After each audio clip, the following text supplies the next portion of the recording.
아멘. 감사합니다. 할렐루야. 제가 재작년에 성경과 6대 제국이라고 하는 주제로 성경상에 등장하는 여러 제국들을 중심으로 해서 성경, 신구약 성경을 심도 있게 연구하고 강의했던 적이 있었습니다. 제가 그 강의를 준비하다가 우연히 인터넷에서 모 방송사에서 진행된 그 제목이 토크멘토리 전쟁사라고 하는 코너가 있었는데, 이미 예전부터 계속 동서고금을 막론하고 진행되어 오져 왔었던 전쟁사를 중심으로 한 강의였었습니다. 제가 준비하는데 굉장히 많은 도움을 받은 내용이었는데, 이 프로에서의 전제가 있습니다. 세계사는 전쟁사였다라는 것이죠. 그래서 인류의 역사를 제대로 알고 싶으면 전쟁의 역사를 제대로 알아야 된다라고 하는 것이 있는데, 제가 동의할 수밖에 없는 것이 왜 그랬냐면, 여러분 인류의 역사를 보십시오. 인류가 존재한 이후에 전쟁이 없었던 때가 있었나요? 그래서 어떤 연구가에 의하면 거의 90%가 인류가 있었던 그 시대부터 해서 90% 전쟁이 있었다는 것입니다. 여러분 지금 우리가 살고 있는 시대도 보십시오. 전쟁이 끊이지 않고 있지 않습니까? 그래서 어떤 전쟁 전문가는 이런 말을 했습니다. 전쟁을 정말 막고 싶으냐? 전쟁을 정말 방지하고 싶으냐? 그렇다면 전쟁을 준비하라는 거예요. 진정한 평화를 원한다면 전쟁을 준비하라라고 하는 말을 했던 것처럼, 인류와 전쟁은 끊을래야 끊을 수가 없다는 것입니다. 여러분 저는 참고로 전쟁주의자가 아닙니다. 저는 평화주의자입니다. 네. 그래서 또 한편으로 이런 생각을 해봤어요. 그러면 인간은 왜 전쟁을 할까? 근데요, 이 침략자 입장에서 보면 이 전쟁이 기가 막힌 묘미가 있어요. 전쟁을 해서 그 나라를 정복을 하면 그 나라 안에 있는 모든 건 다 내 거예요. 남자든 여자든 땅이든 뭐 수산물이든 모든 그 땅과 관련된 모든 것들이 다 내 것이 되기 때문에 전쟁에서 승리하면 이건 소위 말로 대박인 것이죠. 전쟁은 인간 야욕의 극대화된 표출인 것이죠. 그 땅만 얻으면 그 땅과 관련된 모든 것을 자기의 것으로 삼아 행복할 수 있다라고 믿고 인류가 전쟁을 해왔다라고 한다면, 자, 오늘 본문에서는 하나님을 얻음으로 인해서 하나님에게 속한 모든 좋은 것, 모든 것을 자기 것으로 삼고 행복을 누렸던 그 사람이 등장합니다. 그게 누굴까요? 바로 다윗이죠. 자, 그래서 오늘 이 시편의 표제를 보십시오. 다윗의 믹담이라고 합니다. 여러분이 믹담이라는 말은 황금이라는 거예요. 다윗이 지금 황금 덩어리를 우리에게 주고 있는 거예요. 여러분 금 싫어하세요? 황금 덩어리입니다, 여러분. 오늘 다윗을 통해서 하나님이 저와 여러분에게 황금 덩어리를 다 하나씩 손에 쥐어 준 줄로 믿고, 오늘 이 말씀을 굳게 붙들고 말씀 가운데 놀라운 은혜가 있게 되시길 간절히 축복합니다. 자, 오늘 이 시편의 별명이 있습니다. 부활 시편이라고 합니다. 그래서 구약에서 부활 신앙을 알려주는 대표적인 시편이 바로 오늘 시편인데요. 그래서 사도행전 2장을 보면 베드로가 부활하신 예수 그리스도의 복음을 설명할 때 오늘 이 시편을 가지고 얘기해요. 그래서 특별히 오늘 10절에 이는 주께서 내 영혼을 수월해 버리지 아니하시며 주의 거룩한 자를 멸망시키지 않으심이니이다 라는 이 구절이 대표적인 그 근거이기도 하고, 오늘 이 시편 속에 보면 충만한 생명, 그로 인한 충만한 기쁨, 영원한 즐거움, 하나님 안에 있는 충만한 생명을 드러내고 있기 때문에 초대교회는 부활절날 이 시편을 자주 많이 낭송하고 암송했다라고 합니다. 실제로 오늘 시편의 저자인 다윗은요, 그의 입장에서 보면 실제로 그가 죽음 문턱에까지 갔어요. 그런데 하나님께서 그를 극적으로 죽음에서 생명회로 부활시키신 거예요. 죽음에서, 스올에서, 지옥에서 완전한 부활과 생명으로 그를 살리셨어요. 그래서 오늘 1절을 보십시오. 하나님이여 나를 지켜주소서 내가 주께 피하나이다 라고 할 정도로 지금 이 다윗은 자기를 죽이려고 했던 대적들로 인해 죽음과 멸망의 그 바닥까지 곤두박질 치고 있었었는데 하나님이 나를 살리셨어요. 아멘. 주님이 나를 살리신 거예요. 그 상황이 지금 어떤 상황인지는 몰라요. 하지만 다윗 입장에서 봤을 때 죽었다, 끝이다 라고 하는 정말 숨이 막히는 그 상황 속에서, 그 위기 상황에서 하나님 주시는 부활의 은총을 경험했어요.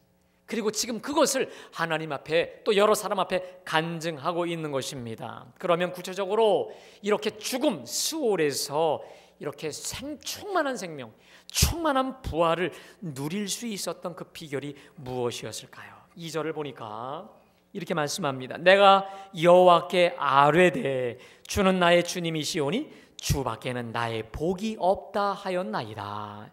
자, 여기서 여호와께 아뢰다라고 되어 있습니다. 여러분, 다윗의 주특기가 있습니다. 다윗은 자신의 고통의 문제를 가지고 하나님 앞에 나아가서 아뢰기를 잘 아뢰었다는 거예요.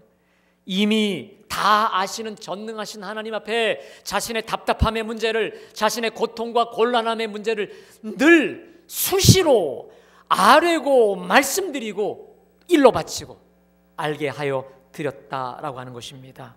여러분, 제가 저번 철야 때 제가 심야 기도를 처음으로 인도하면서 드렸던 말씀이 뭐냐면 빌립보서 4장 6절 7절 말씀. 아무것도 염려하지 말고 오직 모든 일에 기도와 간구로 너희 구할 것을 감사함으로 하나님께 아뢰라. 이 아뢰다는 말은 이미 다 아시는 하나님께 알게 하라, 알려드려라, 아시게 하라, 털어놓으라, 쏟아놓으라 라는 거예요. 특별히 모든 일에 크던 작던, 특별히 남한테 말하기 정말 창피한, 야 장난하냐? 네가 지금 애냐? 라고 누가 조롱할지 모르는 그러한 정말 사소한 것 같지라도 하나님께 아뢰라 라고 말씀을 드렸죠. 여러분, 제가 그 말씀 전하고 나서 하나님이 저에게 야 니부터 순종해봐 라고 하는 것을 테스트나 하듯이 저에게 문제가 닥쳐왔어요. 여러분이 참 말씀드리기 참 어려운 내용인데 내 스스로 누구한테도 말하기 어려운 저 스스로만의 그런 트러블이 내 안에 왔어요. 그래서 제가 그날 그 다음 월요일 날인가 화요일 날 새벽에 가서 하나님께 다 털어놨어요. 다 털어놓고 다 아뢰고 쏟아놓고 일러 바치기도 하고. 오해하지 마십시오. 여러분 누구는 아니에요. 여러분 누구를 일러 바친 건 아니고 제 스스로. 그때 이런 마음이 들었어요. 아무것도 염려하지 말고 감사함으로 아뢰라는 이유를 알겠어요. 왜 감사함으로 아뢰일까? 이렇게 감사함, 내가 아뢰일 수 있는 하나님이 계신 거 믿으세요? 내 복잡한 심경을 쏟아부을 수 있는 하나님이 계신 거, 할렐루야. 제가 그래서 그 수요일 날 새벽인가 이 말씀을 전하려 했던 우리 집사람이 그러더라고요. 누가 들으면 또 재탕한 줄로 알아. 그래서 하지 말라고 해서 제가 절제를 했는데요. 또 얘기하고 싶은 거 오늘 제가 여러분 말씀드리잖아요. 여러분, 내가 아뢰일 수 있는 하나님이 계신 거, 누구에게도 내가 말할 수 없지만 하나님께 나아가서 얘기할 수 있고 쏟아놓을 수 있고 일로 바칠 수 있고 다 털어놓을 수 있는 하나님이 계신 거, 복 중에 복인 줄로 믿습니다. 여러분, 이 하나님을 활용하십시오. 이 하나님께 쏟아놓으십시오. 근데 우리가 맨날 문제만 묵상하잖아요. 주님은 그렇게도 묵상 안 하고 그렇게 문제만 묵상해요. 말씀은 그렇게 묵상 안 하면서도 사람이 했던 말은 얼마나 잘 묵상하는 줄 아십니까? 하루 종일 24시간 묵상하고 또 적용해요. 두고 봐라 하지 않습니까? 말씀과 하나님을 묵상하면서 말씀대로 순종하시길 간절히 축원합니다. 오늘 다윗이 하나님께 아뢰고 있는 고백이 뭡니까? 주는 나의 주님이시오니 주밖에는 나의 복이 없다라는 거예요. 여기서 주는 히브리어로 아도나이라고 합니다. 그런데 이 아도나이 주는요, 예속된 종에게 얼마든지 생명권, 소유권을 다 요구할 수 있고 행사할 수 있어요. 그리고 이 종을 마음대로 부릴 수 있어요. 죽일 수도 있어요. 더욱이 여기 예속된 종에게는 생명이 없어요. 자기 주장도 할 수 없는, 절대 복종할 수밖에 없을 때 이 주인을 아도나이라고 합니다. 그런데 오늘 다윗의 고백을 보십시오. 주는 나의 주님 아도나이 되시니 주밖에는 나의 복이 없다. 이게 무슨 말입니까? 내가 이 주님께 예속되고 속박되어져 있는 것이 복이라는 거예요. 믿으세요? 주님께 내가 온전히 사로잡혀 있는 것이 복 중에 복이라는 거예요. 그래서 공동번역은 이렇게 번역합니다. 당신만이 나의 행복이십니다. 다시 말하면 나의 복은 오직 주님 당신께 있나이다. 더 쉽게 말할까요? 주님 한 분만으로 나는 충분합니다. 따라합시다. 주님 한 분만으로 충분합니다. 한 번 다시요. 주님만 계시면 다 됩니다. 믿으세요? 아멘. 그런데 여러분, 오늘 이 시대를 보십시오. 이 시대는 더 많이 소유하고 더 많이 축적하고 더 높이 올라가야 행복하다라고 우리는 믿어요. 그리고 그것을 든든하게 여기죠. 특별히 이제 100세 시대라고 합니다. 그래서 우리의 이 불안과 두려움은 점점 더 가중되고 있는 것 같아요. 그래서 더 많이 모으고 더 많이 비축하고 더 많이 저축해야 된다라고 아주 강박적으로 여기고 우리가 정신없이 뛰어다녀요. 그런 모습이 싫어서, 부모의 그런 시대가 싫어서 요즘 젊은이들 시대에는 욜로족이라는 게 있어요. 욜로족. 여러분 아십니까? 이건 뭐냐면 뭘 그리 살아, 좀 쉽게 재밌게 다 쓰고 살자라고 하는 것이죠. 이런 젊은이들 사이에 이게 유행하고 있어요. 근데 이 욜로족조차도 뒤집어 말하면 현실에 대한 불안과 두려움의 또 다른 표출 아니겠습니까? 하지만 다윗은 고백합니다. 주님 한 분만으로 나는 충분합니다. 주님 한 분만으로 나는 든든합니다. 아멘. 그런데 여러분, 우리네 인생의 행복은 오늘 이 다윗이 말한 나는 주님 한 분만으로 충만합니다, 이 고백의 강도가 어떠냐? 이 고백의 강도만큼 행복도 너는 정비례한다고 믿습니다. 오늘 이 다윗의 고백이 주님 한 분만으로 나는 충분합니다 라는 고백이 저와 여러분의 고백과 체험이 되시기를 간절히 축복합니다. 그럼 이런 질문이 생겨요. 다윗은 무슨 근거로 이 고백을 할 수 있었던 건가? 그것이 바로 5절의 열쇠가 되고 있습니다. 여러분, 우리 다 같이 5절 말씀 다 같이 봉독합니다. 시작. 나의 자네 소득이시니 나의 분깃을 지키시나이다. 아멘. 여기서 나의 산업, 나의 소득, 나의 분깃이라는 말은 히브리어로 하나의 단어입니다. 나탈라. 이건 뭐냐면 기업이라는 말입니다. 그래서 5절 말씀을 다시 정리하면 이렇습니다. 여호와가 나의 기업이시니 나의 기업을 지키고 책임져 주신다라는 거예요. 여러분, 성경에서 이 기업이라는 말이 되게 중요한데요. 이 기업은 원래 이스라엘이 가나안 땅을 점령한 뒤에 땅을 분배하지 않습니까? 그래서 12지파별로 골고루 땅을 분배해 줍니다. 이 땅이 기업이에요. 저는 그 이전에는요, 이 기업이 중소기업인 줄 알았어요. 무슨 대기업인 줄 알았어요. 그 기업이 아니에요. 땅입니다. 12지파에게 나누어 준 땅을 말합니다. 그런데 이 기업의 특징이 있습니다. 이 기업은 대대로 상속되는 것이기 때문에 팔면 안 돼요. 그런데 혹 너무도 가난해서 이걸 팔 수가 있어요.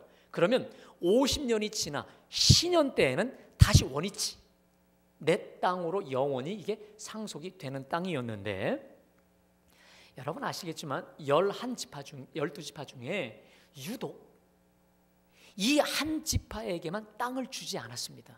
어느 지파일까요? 레위 지파입니다. 자, 우리 하나님이 이 레위 지파에게 땅을 주지 않은 이유가 있습니다. 이것을 민수기 18장 20절에서 이렇게 말합니다. 너는 이스라엘 자손의 땅에 기업도 없겠고 그들 중에 아무 분깃도 없을 것이라. 그러나 내가 이스라엘 자손 중에서 너의 분깃이 되고 너의 기업이 되리라. 무슨 말입니까?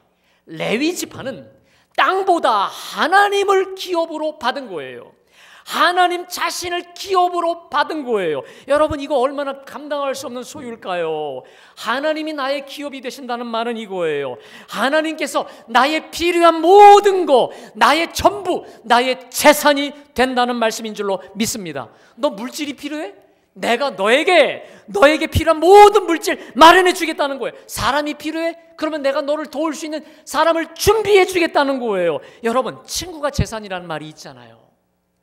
좋은 친구 하나 두면 물질 걱정, 다른 걱정 안 할 수 있고 덕을 톡톡히 벌 수 있듯이 하나님을 기업으로 삼죠.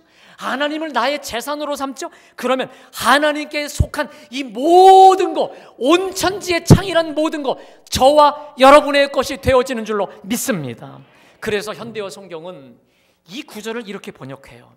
여호와여, 주님은 나의 모든 거, 필요한 거 모두 주십니다. 나의 앞날도 주님께서 책임지십니다.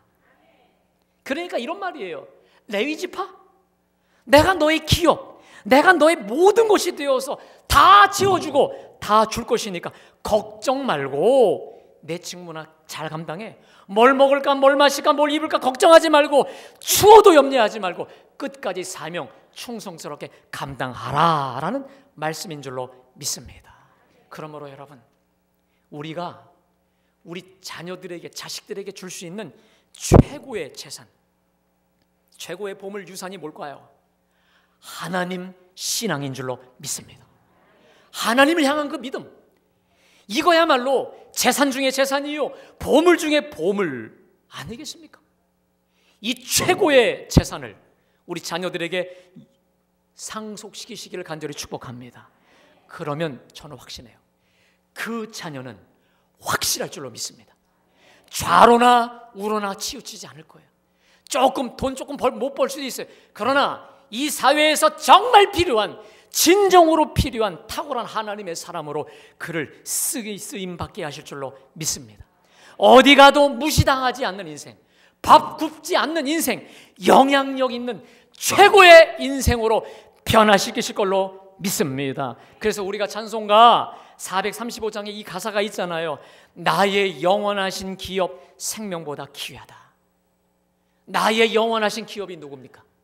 온 천지를 갖고 계신 우리 하나님이신 줄로 믿습니다. 이 영원하신 기업, 우리 주 아도나이 하나님 아니시겠습니까? 그래서 다윗은 주님을 재산, 기업으로 삼았기 때문에 자신의 현실을 돌아보고 이렇게 고백을 합니다. 우리 6절 다 같이 봉독합니다. 시작. 줄로 재어준 구역은 아름다운 곳에 있음이요 나의 기업이 실로 아름답도다. 이게 무슨 말입니까?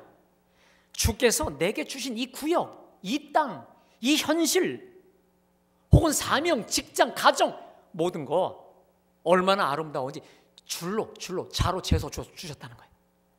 그걸 비로소 알게 된 거예요. 여러분, 오늘 이 자리에 오신 여러분들은 어떤 문제나 현실 속에서 이 자리에 오셨습니까? 내게 오늘 이 말씀대로 내게 주신 기업에 대해서 나의 기업이 실로 아름답도다라고 감탄하십니까? 죄송하지만 하루하루 죽지 못해 견디십니까? 오늘 이후로 이러한 믿음이 있기를 간절히 축원합니다. 내게 주신 이 환경, 내게 주신 이 사람, 전능하신 하나님께서 나보다 더 잘하시는 하나님께서 내게 필요하고 나를 필요로 하기에 줄로 채워서 주신, 다 알아서 주신 기업 중에 기업이요, 사람 중에 사람이요, 속회 중에 속회기요, 복 중에 복이라 믿으시기를 간절히 축원합니다. 내게 줄로 채워서 주신 최고라고 다 믿고 감사하실 때 우리 하나님께서 더 좋은 곳으로 우리 모두를 채워 부어 주실 줄로 믿습니다. 제가 하나 고백드릴 게 있어요. 하나님은 부족한 저를 자로 재어서 자로 재듯이 우리 갈보리 제단을 저의 사역지로 주신 줄로 믿습니다. 제가 며칠이래 얼마 안 돼요. 잘 아는 지인 장로님을 만났어요. 이분이 이런 얘기하세요. 김영생 목사님하고 갈보리 교회는 궁합이 잘 맞는 것 같다. 증인도 있습니다. 여기 찰떡궁합 같다는 거예요. 우리 교인도 아닌데 찰떡궁합이래요. 여러분들도 그렇게 믿으시죠? 할렐루야. 감사합니다. 우리 교인들은요, 어떠신 분들이냐면 제가 부족한데도 말씀만 드리면 그냥 알아서 착착착 하세요. 제가 저번 주에 이런 말씀 드렸죠. 전도를 하러 쭉 나가보니까 다 우리 밭이더라. 우리 밭이더라. 이게 제가 전도대 나오라는 얘기는 아니었거든요. 근데 그 주에 그때에 한 5명 나오셨는데, 여러분 놀라지 마세요. 이번 주에 몇 분이 나오셨냐면 32분이 나오셨어요. 할렐루야. 이렇게 순종을 잘하셔요. 그래서 여러분 주보에 껴있는 전도지는요, 우리 교회 자체 독판 전도지, 독판으로 만들었는데 한 장을 띄었어요. 이거 가지고 여러분들이 가시면서 혹은 이 이웃 분들에게 전도를 하시라고 제가 드린 거고, 저는 더 필요해요. 한 10개 필요해요. 여러분 사무실에 좀 8,000부 찍었으니까 갖고 가셔서 많이 전도하시기를 간절히 축복합니다.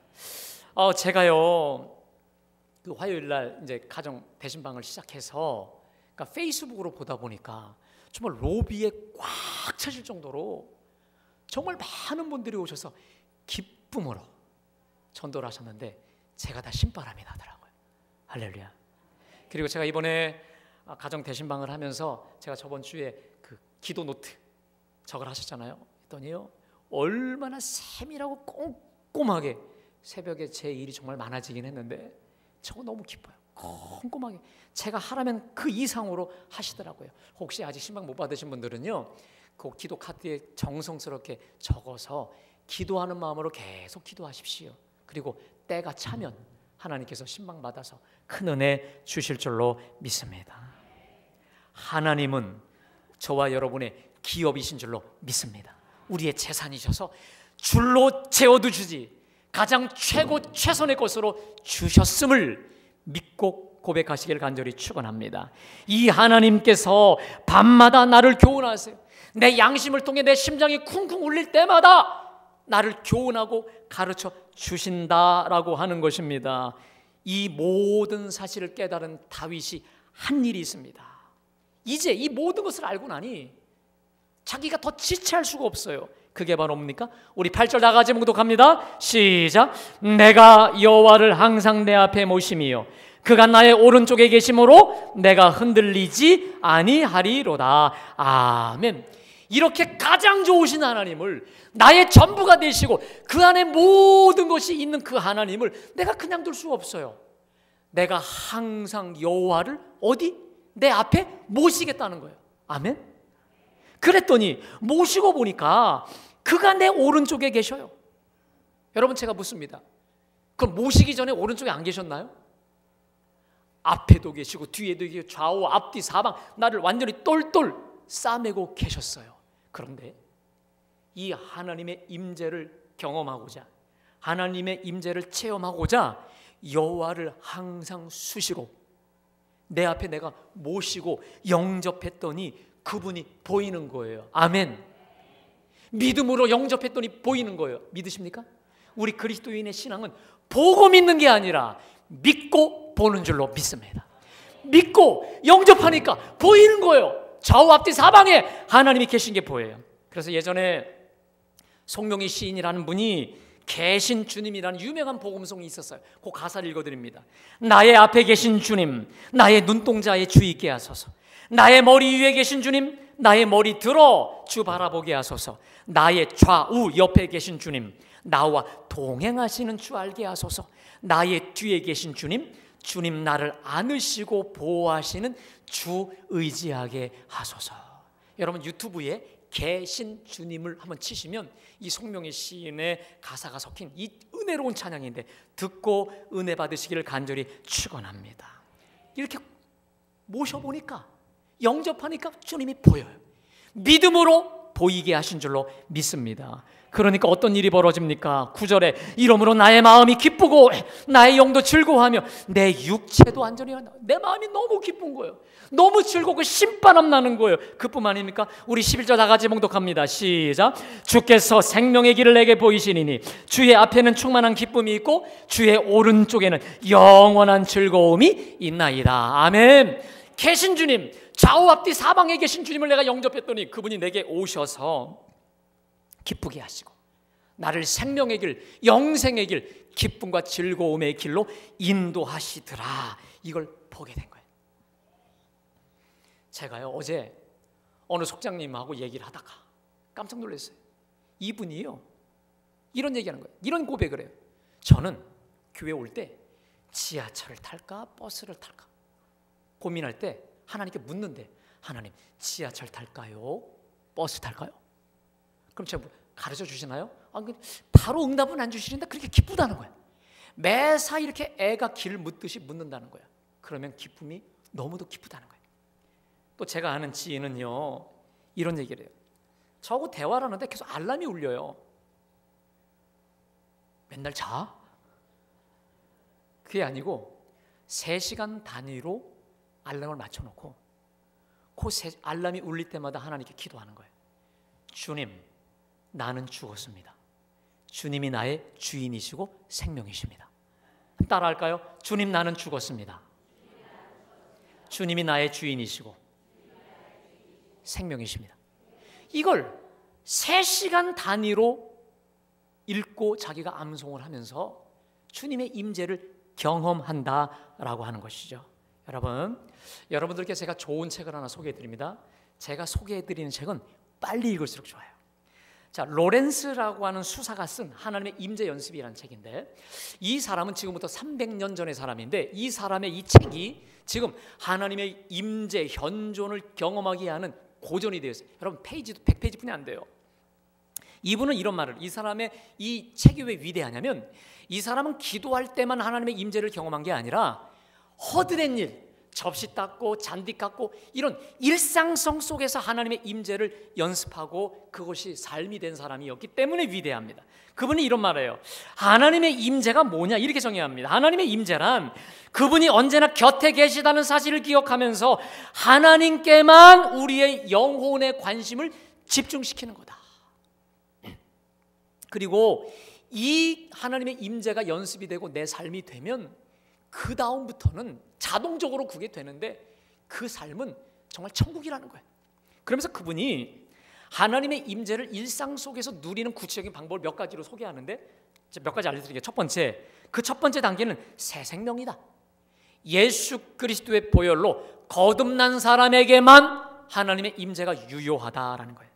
두 번째, 하나님의 임재를 꾸준히 연습하라. 하다가 누가 장난하고 방해할 수도 있을 거야. 그러나 그걸 넘어서야 된다는 거예요. 세 번째, 이게 중요한데요, 영혼의 눈은 언제나 하나님께 고정되어 있어야 된다. 영혼의 눈이 하나님께 항상 고정되어야 된다는 거예요. 여러분 옛날에 기억나십니까? TV 안테나가 이 수신을 하기 위해서 고정 올려놓고 있듯이 언제나 하나님께 고정되어 있어야 된다는 거예요. 그리고 또 하나, 네 번째로 이 연습을 시작할 때 뭐가 좋냐, 사랑에서 우러나오는 짧은 기도의 말이 너무 좋다는 거예요. 예를 들어 주님은 저의 것입니다. 오늘 말씀처럼 주님은 나의 주님이십니다. 주님 외에 다른 복이 없습니다. 아까 그분처럼 주님, 나는 죽었습니다. 주님이 나의 주인이시고 생명이십니다. 근데 이게 처음엔 어렵지만 이게 지속하다면 자동적으로 되어지고 엄청난 영향력을 발휘한다는 거예요. 제가 이 책을 꼼꼼히 읽고 덮고 나서 제가 확신이 왔어요. 그래? 그러면 오늘 설교 말씀 제목이네. 내가 여호와를 항상 내 앞에 모심이에요. 믿으세요? 이 8절 이 한 구절을 붙잡기를 간절히 축원합니다. 저는 제가 하나님의 임재 연습을 하는 데서 제일 좋은 구절이 이거예요. 내가 여호와를 항상 내 앞에. 그럼 이 순간 주님이 내 속에 오셔서 나를 붙잡고 있는 게 느껴져요. 내가 여호와를 항상 내 앞에 모심이에요. 믿으십니까? 아까 그 권사님처럼 순간순간 주님께 크던 작던 물으십시오. 여쭈으세요. 혹은 알람을 맞춰놓고 내가 여호와를 항상 내 앞에 모심이요. 이거 외에 다른 게 있을 수 있어요. 주님이든 하나님이든 나를 예수기도 나를 불쌍히 여기소서든 무슨 수를 써서라도 어떠한 수단과 방법을 계속 써서라도 내 앞에 계신 주님의 임재를 연습하고 훈련해서 그 임재가 나에게 실제가 되기를 간절히 축원합니다. 그래서 날마다 순간마다 우리 예수님과 함께 늘 함께 동행하고 또 걸으며 날마다 천국을 하나님 나라를 누리고 맛보며 경험하시는 진정한 하나님의 사람, 축복의 사람들이 되시기를 간절히 축원합니다. 하나님의 임재를 연습하여 그 임재가 날마다 실제가 되시기를 간절히 축원합니다. 축원합니다. 기도하시겠습니다. 하나님,